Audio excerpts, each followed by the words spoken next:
স্বাগত, আবারও স্বাগত edutubd.com। আর তোমাদের পাশে আছে, নিশ্চয়ই তোমরা ভালো আছো। আজকে ক্লাসে সম্পাদ্যের মৌলিক আলোচনার ধারাবাহিকতা। আমরা আজকে আলোচনায় আসব কিভাবে বিশেষ চতুর্ভুজ আঁকা যায়। নিশ্চয়ই তোমাদের মনে প্রশ্ন জাগছে যে বিশেষ চতুর্ভুজ কি। তোমরা জানো চতুর্ভুজ হলো চারটি বাহু দ্বারা আবদ্ধ একটি জ্যামিতিক চিত্র। তাহলে বিশেষ চতুর্ভুজ আমরা পড়েছি অষ্টম শ্রেণীতে, আমরা পড়েছি বর্গ, আয়ত, রম্বস, সামান্তরিক, ট্রাপিজিয়াম, ঘুড়ি, এগুলো হলো বিশেষ চতুর্ভুজ। অর্থাৎ যখন কোনো চতুর্ভুজের একটি নাম হয় তখন সেই চতুর্ভুজটা হয় বিশেষ চতুর্ভুজ। যেমন আমরা সবাই মানুষ, যখন একজন মানুষ একটি বিশেষ দায়িত্ব নিয়ে যান, যেমন জেলা প্রশাসক, যিনি জেলার সমস্ত দায়িত্ব পালন করে থাকেন মানুষের সুখ সুখ, তখন তিনি কিন্তু একজন বিশেষ মানুষ। ঠিক একইভাবে চতুর্ভুজ যখন আমরা একটা সুনির্দিষ্ট নাম দিব তখন সেটা হোক বিশেষ চতুর্ভুজ। আমরা জানি চতুর্ভুজের হলো 10টি সাধারণ অঙ্গ থাকে, 10টি সাধারণ অঙ্গ থাকে। সেই 10টি সাধারণ অঙ্গের মধ্যে এটা চতুর্ভুজ অঙ্কন করতে হলে 5টি অনন্য উপাত্ত বা অঙ্গ জানা থাকা চাই, তাহলে সাধারণ চতুর্ভুজ অঙ্কন করা সম্ভব। কিন্তু বিশেষ চতুর্ভুজ অঙ্কন করার ক্ষেত্রে হয়তো বা 5টি অনন্য উপাত্ত জানার প্রয়োজন নেই। উপাত্ত 1টা, 2টা বা 3টা উপাত্ত জানা এবং সেখানে বিশেষ কৌশল এবং যুক্তি দ্বারা আমরা সেই চতুর্ভুজটা পেতে পারি। আজকে আমরা প্রথমেই দেখি কিভাবে বর্গ অঙ্কন করা যায়। সুপ্রিয় শিক্ষার্থীরা, আমরা জানি বর্গ হলো এমন একটি চতুর্ভুজ যার 4টি বাহুই পরস্পর সমান, 4টি বাহু পরস্পর সমান এবং প্রত্যেকটি কোণ সমকোণ।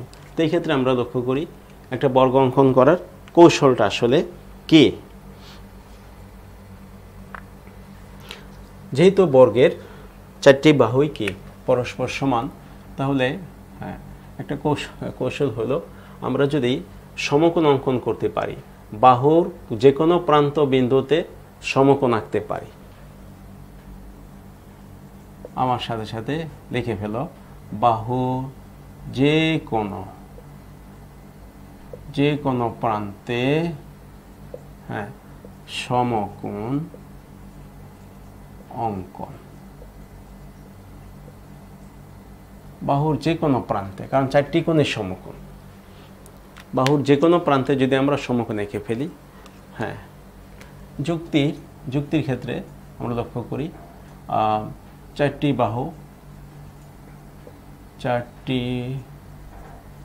বাহু এ সমান নাম্বার 2 প্রত্যেকটি কোণ সমকোণ, প্রত্যেকটি কোণ সমকোণ। তাহলে সেক্ষেত্রে আমরা কি করব, কি পাবো? সেক্ষেত্রে আমরা চতুর্ভুজ অঙ্কন করতে পারবো। আমরা দেখো এখানে একটা ধাপ নেই, মুক্ত চিত্র।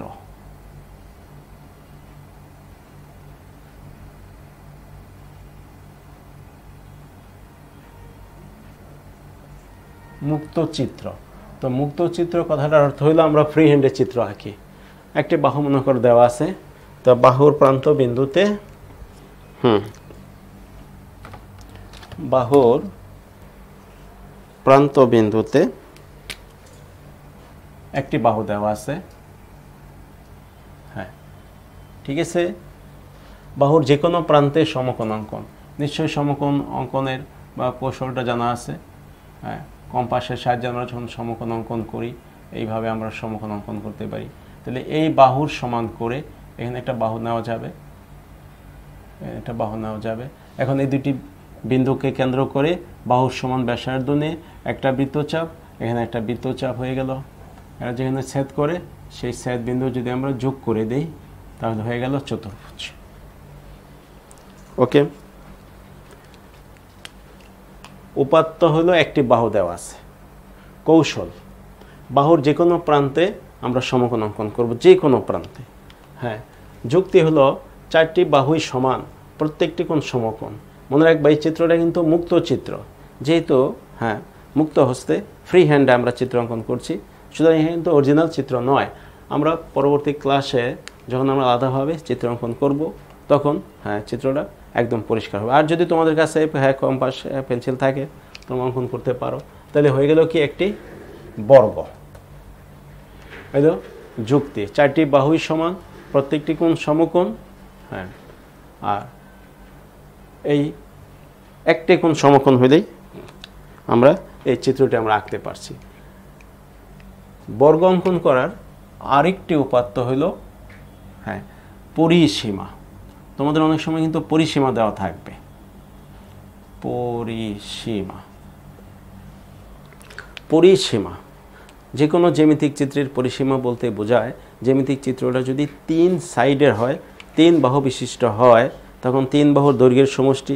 জ্যামিতিক চিত্রটা যদি 4 বাহু বিশিষ্ট হয় তাহলে 4 বাহুর দৈর্ঘ্যের সমষ্টি, 4 বাহুর দৈর্ঘ্যের সমষ্টি, তাহলে পরিসীমা। তো এই ক্ষেত্রে আমরা দাগ দিয়ে দিচ্ছি, ওটা কমপ্লিট হয়ে গেল।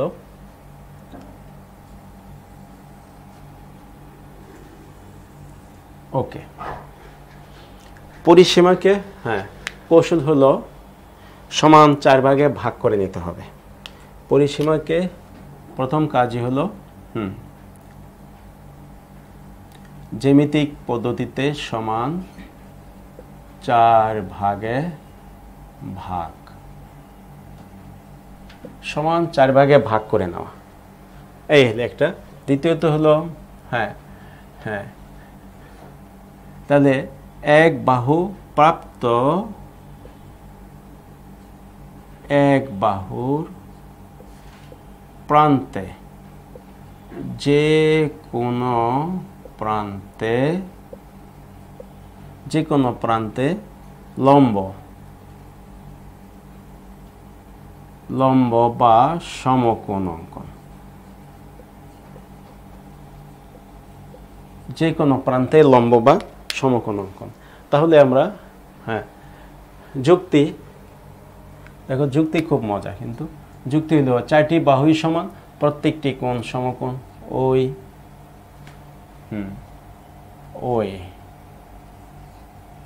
মানে একই কাজ। তাহলে আমরা পেয়ে গেলাম বর্গ। ওকে,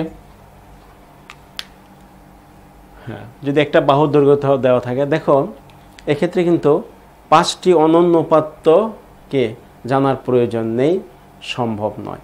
একটি উপাত্ত থেকেই আমরা নির্দিষ্ট অর্থাৎ বিশেষ চতুর্ভুজ অঙ্কন আমরা করতে পারছি। সেই বিশেষ চতুর্ভুজটা কি?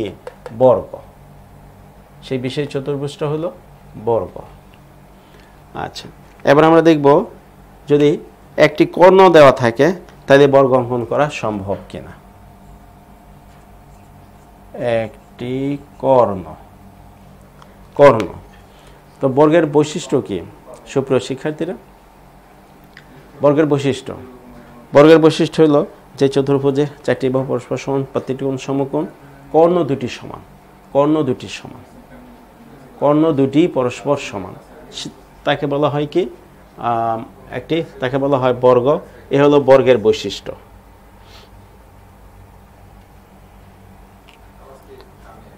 তো আমরা এবার লিখে ফেলি। কৌশল হলো নাম্বার 1, হ্যাঁ বর্গের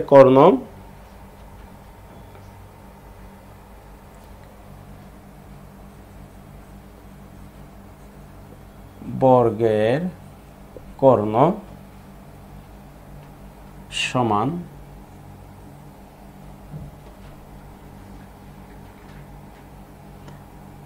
আমরা যে বর্গটা অঙ্কন করব সেই বর্গটাকে যদি কোনো বৃত্তে অন্তর্ভুক্ত করা যায়, অথবা বৃত্তটিকে যদি বর্গে পরিলিখিত করা যায়, অর্থাৎ বর্গের তো 4টা শীর্ষবিন্দু থাকবে, সেই বৃত্তটা যদি 4টা শীর্ষবিন্দু দিয়ে গমন করে, তাহলে আমরা সেই বর্গটাকে বলি বৃত্তস্থ কি বর্গ। উল্টাটাও কিন্তু হতে পারে, সেটা কি বর্গটাকে যদি আমরা বৃত্তস্থ করতে পারি, হ্যাঁ, তাহলে বর্গকে যদি বৃত্তস্থ করতে পারি তাহলে সেই বর্গটা হবে বৃত্তস্থ বর্গ, মানে বৃত্তে অন্তর্লিখিত বর্গ। আর যদি আমরা বৃত্তের অভ্যন্তরে বর্গের অভ্যন্তরে বৃত্ত আঁকি তখন তাকে বলা হবে কি বর্গস্থ বৃত্ত। তো উভয় ক্ষেত্রেই কিন্তু বর্গের কর্ণ কি হবে বৃত্তের ব্যাস, এই একটা যুক্তি। আরেকটা যুক্তি হলো আমরা কি পড়ছি, বৈশিষ্ট্য কি পড়েছি, বর্গের দুটি কর্ণ থাকে, বর্গের কর্ণ দুটি পরস্পর সমান এবং পরস্পরকে সমকোণে সমদ্বিখণ্ডিত করে। তাইলে কৌশলটা হইল বর্গের কর্ণদ্বয়ের ছেদ বিন্দু, খেয়াল করো ছেদ বিন্দু, হ্যাঁ ওই বৃত্তের কেন্দ্র। তাহলে বৃত্তের কেন্দ্রকে কেন্দ্র করে অর্থাৎ কেন্দ্রে পেন্সিল কম্পাসের কাটা রেখে কর্ণদ্বয়ের খণ্ডিত অংশ এর যে কোনো একটিকে ব্যাসার্ধ নিয়ে যদি আমরা কি অঙ্কন করি, বৃত্ত অঙ্কন করে দিই, তাহলে সেই বৃত্তটাই হবে কি বর্গস্থ বৃত্ত। তাহলে বর্গের কর্ণ হবে বৃত্তের ব্যাস, বর্গের কর্ণদের ছেদবিন্দু হবে কি বৃত্তের কেন্দ্র। তো এই ক্ষেত্রে যুক্তি তো সেই একটাই। মনে করো আমরা কোনো একটা বর্গের কি করেছি কর্ণ নিয়েছি, খুব খেয়াল করো, ভালোভাবে খেয়াল করো, কর্ণ নিয়েছি। এখন ইহার লম্ব সমদ্বিখণ্ডক আঁকব। কর্ণটার লম্ব সমদ্বিখণ্ডক আঁকলে মনে করো এই কর্ণটা হইল বিডি। চিত্র কিন্তু মুক্ত হস্তে আঁকা হচ্ছে, তোমাদের সাথে যদি পেন্সিল কম্পাস থাকে হ্যাঁ তোমরা এঁকে ফেলো। এখন একটি রেখাংশের লম্ব সমদ্বিখণ্ডক অর্ধেকের বেশি ব্যাসার্ধ নিয়ে এক পাশে একটা বৃত্তচাপ আর এক পাশে একটা বৃত্তচাপ যদি আমরা কাটি, এখন ডিকে কেন্দ্র করে তার ওই পাশে একটা বৃত্তচাপ, তার বিপরীত পাশে একটা বৃত্তচাপ। তো এই দুটাকে যদি আমরা যুক্ত করে দিই, খেয়াল করো, তাহলে আমরা কি পেয়ে গেলাম একটা কর্ণের লম্ব সমদ্বিখণ্ডক। তাহলে সেটা যদি উ বিন্দুতে যদি ছেদ করে তাহলে উবি এর সমান করে আমরা এই কর্ণটা যদি হয় পি কিউ, তাহলে আমরা যদি এখান থেকে কেটে নেই সমান করে, উবি এর সমান করে যদি এই দিক থেকে আমরা উসি অংশ কেটে নেই, আর উবি এর সমান করে যদি আমরা উএ অংশ কেটে নেই, বাস তাহলে আরেকটা কর্ণেরও খণ্ডিত অংশ পাওয়া গেল। আমরা তো পড়েছি বর্গের কর্ণ দুইটা পরস্পরকে সমকোণে সমদ্বিখণ্ডিত করে। তো এখন আমরা এখানে বৃত্ত আঁকতে পারি অথবা উ এ বি বিসি সিডি এবং এডি যোগ করে দিলাম। দেখো একটা একেবারে সত্যি কিন্তু বর্গ হয়ে গেল, একেবারেই বর্গ হয়ে গেল। তাহলে বর্গের কর্ণদের ছেদবিন্দু হলো কি বৃত্তটার কেন্দ্র, অর্থাৎ উ বিন্দুকে কেন্দ্র করে উবি অথবা উডি এর সমান ব্যাসার্ধ নিয়ে যদি আমরা একটা বৃত্ত অঙ্কন করি, সেই বৃত্তটা বি বিন্দু ডি বিন্দু দিয়ে যাবে। তাছাড়া অপর ওই যে লম্ব সমদ্বিখণ্ডককে এ এবং সি বিন্দুতে ছেদ করবে। তো এই যে বি এ এবং সি বিন্দুতে ছেদ করলো, সেই এ আর সি এর সাথে যথাক্রমে বি ও ডি বিন্দু যোগ করে দিলেই একটা চতুর্ভুজ পাওয়া যায় এবং চতুর্ভুজটা হবে বিশেষ চতুর্ভুজ। কি চতুর্ভুজ? বিশেষ চতুর্ভুজ অর্থাৎ বর্গ। তা বর্গ হয়ে গেল। তো এইখান ভেরি ইম্পর্টেন্ট কিন্তু হয়ে গেল একটি বিশেষ চতুর্ভুজ বর্গ। যুক্তিটা কি? যুক্তি দেখো, বর্গের কর্ণ দ্বয়ের ছেদবিন্দু বর্গের কর্ণদ্বয়ের ছেদবিন্দু বৃত্তস্থ, মানে বৃত্তির ভিতরে অবস্থিত বৃত্তস্থ বর্গের বৃত্তস্থ বর্গের কর্ণদ্বয়ের ছেদবিন্দু, বৃত্তস্থ বর্গের হবে না, হ্যাঁ এটা বৃত্তস্থ হবে না, বর্গে অন্তস্থ বৃত্তের কেন্দ্র। এখন ইহাকে কেন্দ্র করে বৃত্ত অঙ্কন করলেই সেই বৃত্তটা যে বর্গ আমরা পেতে যাচ্ছি তার 4টি শীর্ষবিন্দু দিয়ে গমন করবে। তাহলে বর্গ অঙ্কন করার জন্য আমরা এই 3টার যে কোনো একটা পরিস্থিতির সম্মুখীন হতে পারি। বাহু, পরিসীমা, একটি কর্ণ। তোমরা খুব ভালোভাবে লক্ষ্য করো কি কৌশলে আমরা চিত্রটা আঁকবো এবং সেখানে যুক্তি কি। হ্যাঁ, চিত্র কিন্তু একেবারে চিত্র সঠিক। হ্যাঁ, শুধু চিহ্নগুলো মুক্ত হস্তে আঁকার জন্য। তাহলে আমরা একটা বিশেষ চতুর্ভুজ বর্গ অঙ্কন করার কৌশল আমরা দেখলাম। পরবর্তী ক্লাসে আমরা পরের যে বিশেষ চতুর্ভুজগুলো আছে সেগুলো আমরা দেখার চেষ্টা করব, কৌশল জানার চেষ্টা করব। খোদা হাফেজ, সবাই ভালো থাকুন।